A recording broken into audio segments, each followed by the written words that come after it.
तर जय महाराष्ट्राची एक विशेष बातमी पाहूया। मुंबईकरांसाठी अतिशय महत्त्वाची बातमी आहे। राज्य सरकारने घेतलेल्या एका निर्णयामुळे इमारत पुनर्विकास प्रक्रिया ही सामान्य माणसाच्या खिशासाठी सुखकर होणार आहे। नेमका कुठला निर्णय घेण्यात आलेला आहे पाहूयात। जुन्या चाळी किंवा इमारतींचा पुनर्विकास हा मुंबईत कायमच महत्त्वाचा आणि चर्चेचा मुद्दा असतो। याबद्दलच राज्य सरकारने एक अतिशय महत्त्वाचा निर्णय घेतलाय। मुंबई महानगरपालिका क्षेत्रातील जुन्या इमारतींच्या पुनर्विकासादरम्यान नवीन इमारतीमध्ये जागा मिळणाऱ्या भाडेकरूंना आता नोंदणी फी पासून पूर्ण सवलत देण्यात येणार आहे। आधी ही सवलत 400 चौरस फुटापर्यंत लागू होती, आता ही मर्यादा 600 चौरस फुटापर्यंत वाढवण्यात आली आहे।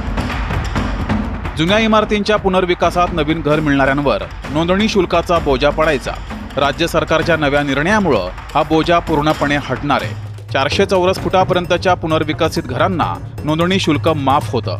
ही मर्यादा आता 600 चौरस फुटापर्यंत वाढवण्यात आली आहे। यामुळे पुनर्विकास प्रकल्पांना गती मिळणार आहे। मुंबईतील भाडेकरू नागरिकांनी मोठ्या प्रमाणात निवेदन केले होते की भाडेकरूंना आम्हाला जेव्हा घर मिळतं, जेव्हा आम्ही रिडेव्हलपमेंटमध्ये जातो, तर भाडेकरूंना घर देताना 400 फुटापर्यंत नियम होता की मुद्रांक घ्यायचे नाही।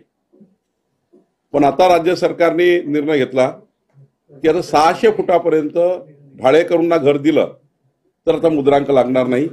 हा निर्णय मुंबई उपनगरामध्ये संपूर्ण भाडेकरू जे राहतात त्यांच्या अत्यंत महत्त्वाचा निर्णय त्यांच्याकरता आहे। ही सवलत देताना सरकारने एक महत्त्वाची काळजी घेतली आहे। या सवलतीमुळे सन 2025-26 साठी तयार करण्यात आलेल्या वार्षिक मूल्यदर तक्त्यात कोणतीही वाढ किंवा घट होणार नाही याची काटेकोर खबरदारी घेण्याचे निर्देश हे देण्यात आलेत। म्हणजे सध्याच्या आर्थिक वर्षातील कर रचनेत कोणताही बदल होणार नाही हे सरकारने स्पष्ट केलंय। मुख्यमंत्री देवेंद्र फडणवीस यांनी महापालिका क्षेत्रातील पुनर्विकासातील अडथळे कमी करण्यावर भर देत हा निर्णय घेतल्याचं कळतंय। तसंच भविष्यात पुनर्विकासाला प्रोत्साहन देण्यासाठी आणखी काही सवलती देण्याची शक्यता देखील त्यामुळे वर्तवण्यात येते आहे।